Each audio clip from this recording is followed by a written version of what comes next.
প্রশাসন ব্যর্থ হলে কি করতে হয় আমরা জানি। মোথাবাড়ি কাণ্ডের প্রেক্ষিতে ফের কড়া পর্যবেক্ষণ সর্বোচ্চ আদালতের। অস্বস্তি বাড়ল কি রাজ্যে? সেই রাজ্যের পুলিশ কি রাহুল বন্দ্যোপাধ্যায়ের মৃত্যুর ঘটনায় অভিযুক্ত লীনা গঙ্গোপাধ্যায়কে আড়ালের চেষ্টা করছে? আজকে সরাসরি এই অভিযোগ করেছেন শুভেন্দু অধিকারী, জানে আমি আলোচনায় আসবো। স্টুডিওয় অতিথিরা রয়েছেন, প্রত্যেকের কাছে আমি আসবো, কিন্তু শুরুতে আপনাদের দেখাতে চাইবো যে অত্যন্ত কড়া পর্যবেক্ষণ আজ বের করেছে সর্বোচ্চ আদালত, এই প্রশ্ন করে যে রাজ্য প্রশাসন যদি ব্যর্থ হয় তাহলে কি করতে হয় আমরা জানি। আগে ট্রাইব্যুনালের কাজ করার পরিস্থিতি তৈরি করা হোক। জোড়া মামলার শুনানিতে কড়া পর্যবেক্ষণ সুপ্রিম কোর্টের। বিচারকরা আর্তনাদ করছেন বলে কোর্টে আজকে মন্তব্য করেছে নির্বাচন কমিশন। ফলে কোর্টে আজকে দিনভর হলোটা কি জানবো। দুই প্রতিনিধি সরাসরি আমাদের সঙ্গে রয়েছেন, বিজেন্দ্র সিংহ এবং সৌভিক মজুমদার। নিঃসন্দেহে সারা দেশের আজকে নজর ছিল বিজেন্দ্র, সুপ্রিম কোর্টে কি হবে। এক হচ্ছে এসআইআর এর প্রসঙ্গ, দুই হচ্ছে মোথাবাড়ি কাণ্ডের প্রেক্ষিতে যে রিপোর্ট জমা দেওয়ার কথা ছিল এনআইএ এর তরফে। আজকে সর্বোচ্চ আদালতে হলোটা কি? দেখো, প্রথম ইস্যুটা যেটা তুমি বললে শুভ্রজিৎ, প্রথম ছিল এসআইআর নিয়ে কি হবে। সেখানে সবথেকে বড় প্রশ্ন ছিল কি অ্যাডজুডিকেশন প্রায় কমপ্লিট হতে যাচ্ছে, সেক্ষেত্রে যাদের নাম অ্যাডজুডিকেশনে বাদ যাবে তারা ট্রাইব্যুনাল অ্যাপিল করবেন, তারাও কি ভোটের অধিকার পাবেন? কেন কি প্রথম দফার যে ভোট রয়েছে তার আজকেই নমিনেশন করার লাস্ট ডেট এবং আজকেই ভোটার লিস্ট ফ্রিজ হয়ে যায় সংবিধান অনুযায়ী, স্ট্যাটুটারি অর্ডার যেটা ইলেকশন কমিশন রয়েছে তার পরিপ্রেক্ষিতে। সেকেন্ড ফেজের জন্য 9 এপ্রিল ভোটার লিস্ট ফ্রিজ হয়ে যাবে। সেক্ষেত্রে তারপরেও কি ভোটার অ্যাড হবেন যদি তারা ট্রাইব্যুনালে তাদের নাম ক্লিয়ার হচ্ছে?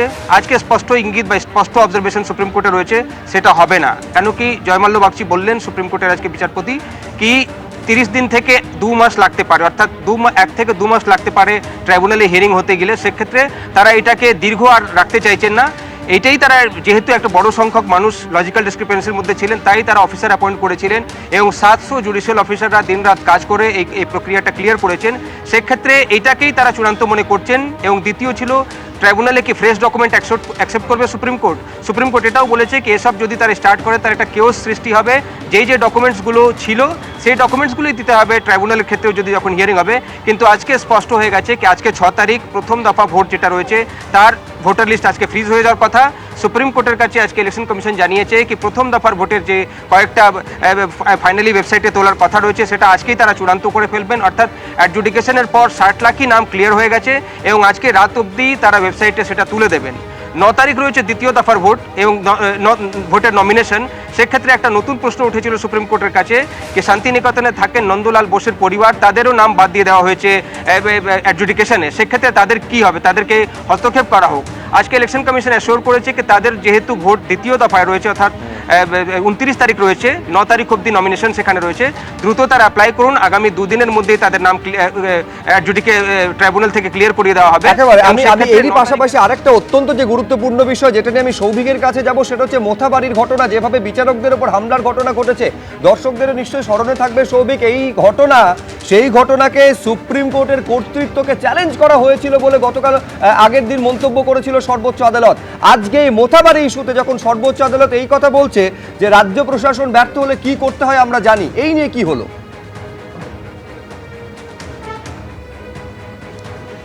দেখো, মোথাবাড়ির যে ঘটনা ঘটেছিল সেই ঘটনার ক্ষেত্রে আজকে সুপ্রিম কোর্টে স্পষ্ট নির্দেশ দেওয়া হয়েছে যে মোথাবাড়ি গোটা ঘটনার ইনভেস্টিগেশন এখন থেকে এনআইএ করবে এবং এ রাজ্যের পুলিশের কাছে যে কেস ডায়েরি আছে বা অন্যান্য যে ডকুমেন্ট আছে সেই ডকুমেন্টগুলো এনআইএকে অবিলম্বে হস্তান্তর করতে হবে।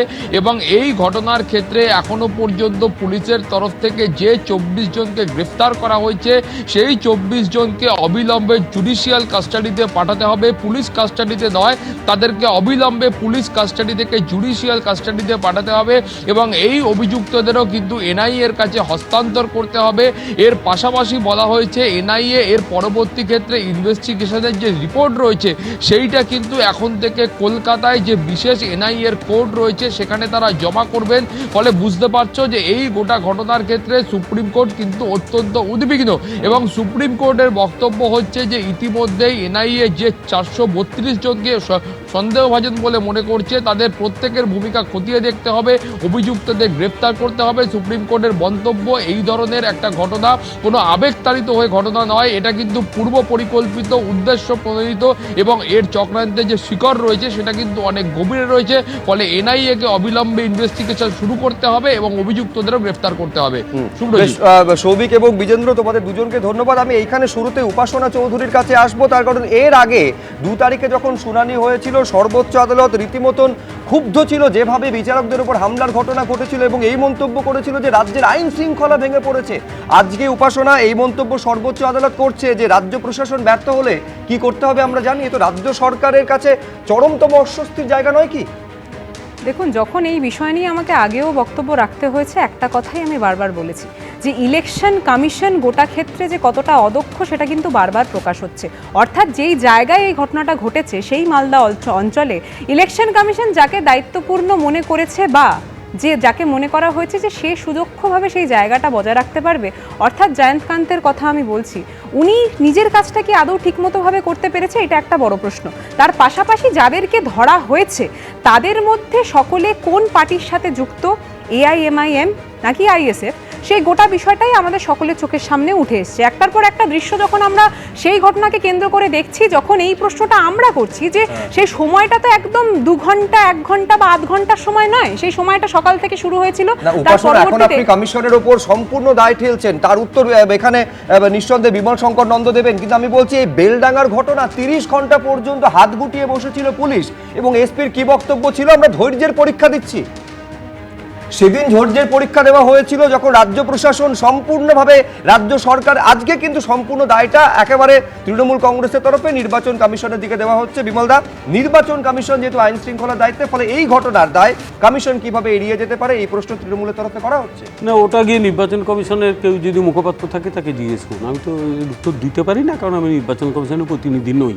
আমি কতগুলো কথা বলছি, আমি যে কথাটা বলতে চাইছিলাম আপনি সেই কথাটাই এখানে বললেন যে বেলডাঙ্গা বলে একটা জায়গাতে একই রকম ঘটনা ঘটেছিল। একটা অত্যন্ত গুরুত্বপূর্ণ আর্টারিয়াল রোডকে কতক্ষণ আটকে ধরে সেখানে তাণ্ডব চলেছিল এবং সেখানে এই পশ্চিমবঙ্গের অত্যন্ত দক্ষ সরকারটা কী করেছিল।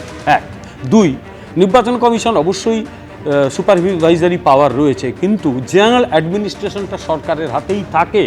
সরকার জেনারেল অ্যাডমিনিস্ট্রেশন চালায়, প্রয়োজনে নির্বাচন কমিশন নির্দেশনামা জারি করতে পারে, এটাই সুপ্রিম কোর্টের মামলার রায়। আপনি চাইলে আমি রায়ের লিঙ্কটা আপনাকে দিয়ে দেবো। ফলে অ্যাডমিনিস্ট্রেশন গোটাটাই নির্বাচন কমিশন নিয়ে নিয়েছে, এটা হচ্ছে মিথ্যে নাম্বার 2। 3 নম্বর, আসলে যেটা ঘটেছে সেটা এই রাজ্য সরকার এড়াতে চাইছে, শাসক দল এড়াতে চাইছে। ঘটনাটা কি, পশ্চিমবঙ্গে এই কালচারটা তৈরি করা হয়েছে, অর্থাৎ তুমি যদি শাসক দলের হও তুমি হাজার অপরাধ করেও তুমি কিন্তু ছাড়া পেয়ে যাবে, বিশেষভাবে তুমি যদি নিজের ধর্মীয় পরিচিতি বা আইডেন্টিটিটাকে প্রয়োগ করো তুমি ছাড়া পেয়ে যাবে, অসুবিধে কি আছে? এটা তো গোটা পশ্চিমবাংলা জুড়ে দেখছি, আমরা বেলডাঙ্গায় দেখেছি, আমরা মুর্শিদাবাদের বহু জায়গায় দেখেছি, আমরা এই পশ্চিমবঙ্গ এই দক্ষিণবঙ্গের বহু জায়গায় দেখেছি যেখানে এবারে স্কুলে সরস্বতী পুজো করতে গেলেও যেখানে থ্রেট আসে মূর্তি পুজো করতে দেব না, এরপরে এই আমি বলছি এই আপনি যদি অর্ডার কপি বললেন, সেই অর্ডার কপিতে স্পষ্ট উল্লেখ আছে যে মুখ্য সচিবকে যোগাযোগ পর্যন্ত করা যায়নি। যোগাযোগের জন্য যে হোয়াটসঅ্যাপ গ্রুপ, সেখানে নিজের হোয়াটসঅ্যাপ নাম্বারটা পর্যন্ত শেয়ার করেননি। আজকে এই প্রশ্ন উঠেছে আদালতে যে প্রধান বিচারপতির ফোন পর্যন্ত মুখ্য সচিব তিনি ধরেননি। মানে আমি বলছি এই রকম জায়গায় গোটা পরিস্থিতি গিয়েছে। আমি মুখ্য সচিব যদি কিছু ভুল করে থাকেন তার ব্যাপারে তার পেনাল মেজার নিশ্চয়ই অন্য কেউ নেবে, আমি তাকে তো রক্ষা করতে আসিনি। এইটাই তো প্রশ্ন করেছেন বারে বারে মমতা বন্দ্যোপাধ্যায়, এই মুখ্য সচিবকে নিয়োগটা কে করেছেন। কিন্তু আমি এখানে সুনীল ভট্টাচার্যের কাছে আসবো। দেখুন, নির্বাচন কমিশনের তরফে আজকে আর্তনাদ, বিচারকেরা আর্তনাদ করছেন, এই প্রসঙ্গ উত্থাপিত হয়, এমনকি মহামান্য প্রধান বিচারপতিকে সেই ভিডিও পর্যন্ত দেখানো হয়। এবিপি আনন্দতেও সেই ছবি আপনাদের সামনে আমরা রেখেছিলাম, দেখাবো আপনাদের যে বিচারকদের আর্তনাদের ছবি, কলকাতা হাইকোর্টের কাছে সাহায্য প্রার্থনার ছবি। দেখুন, car suffered accident.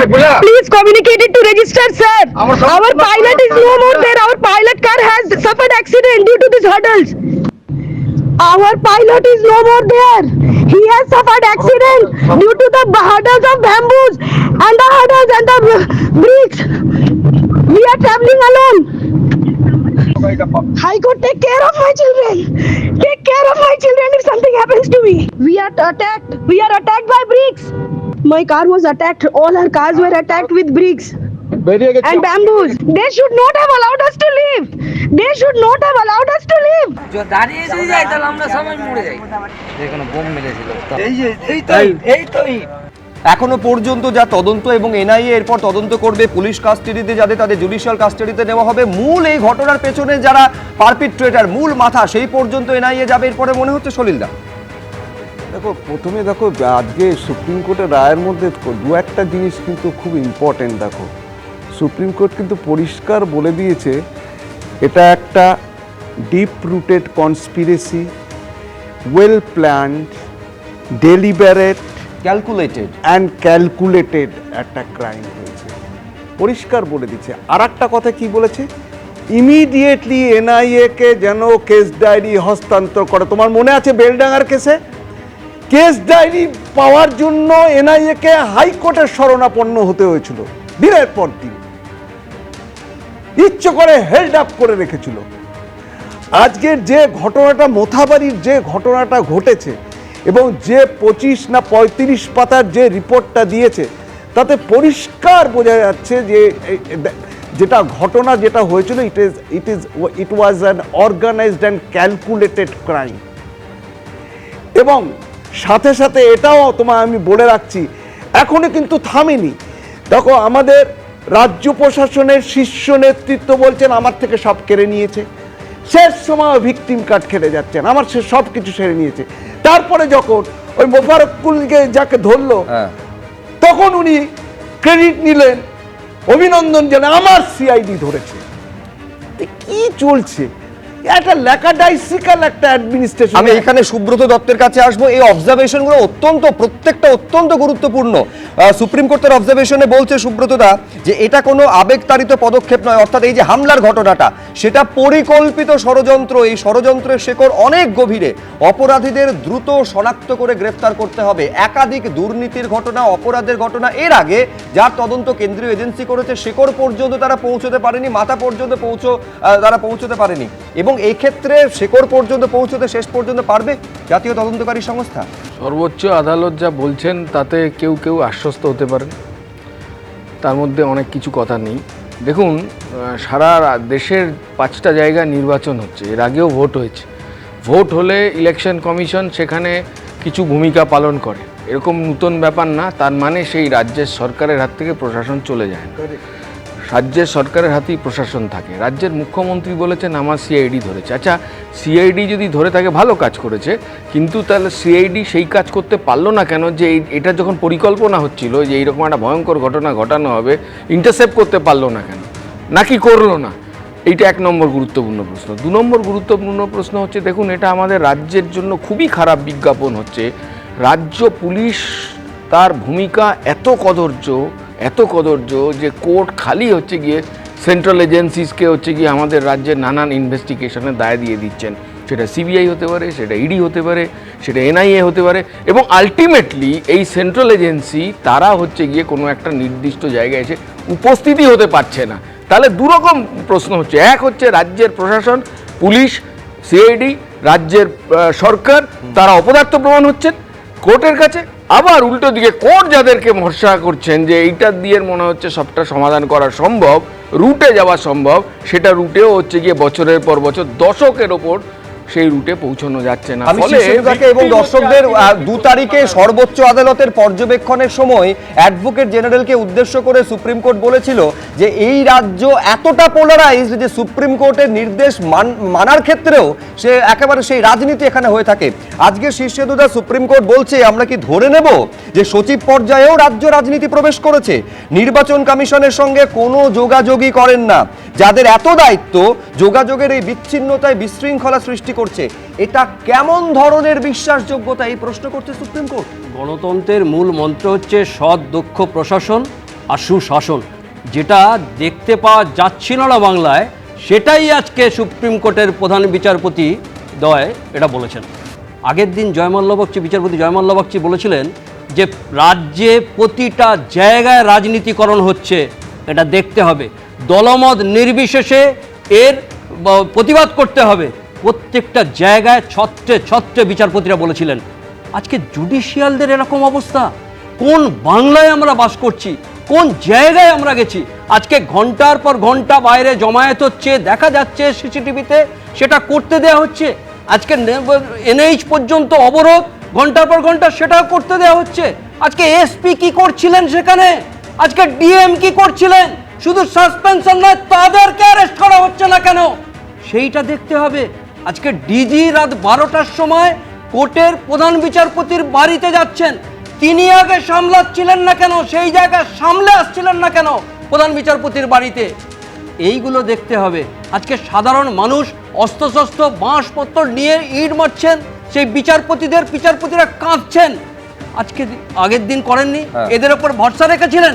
আজকে যখন হাইকোর্টের বিচারপতির বাইরের পোস্টারে, বাড়ির বাইরে পোস্টার মেরেছিলেন, আজকে হাইকোর্টের দরজা বন্ধ করে দিয়েছিলেন। একেবারে আজকে বিচারপতি এই প্রশ্নগুলো তোলার পরে এরপর এনআইএ তদন্ত কোন দিকে যায়, এবং আবার বলছি এই ঘটনা ওয়েল প্ল্যান্ড, একেবারে ক্যালকুলেটেড বলেছিল সুপ্রিম কোর্ট। মাথা কারা রয়েছে বা কে রয়েছে, সেই তদন্ত কত দূরে সামনে নিয়ে আসবে এনআইএ, নিঃসন্দেহে সেদিকে নজর থাকবে।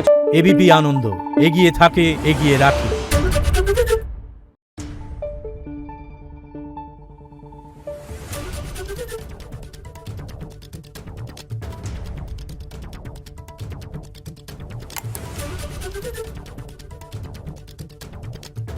Thank you.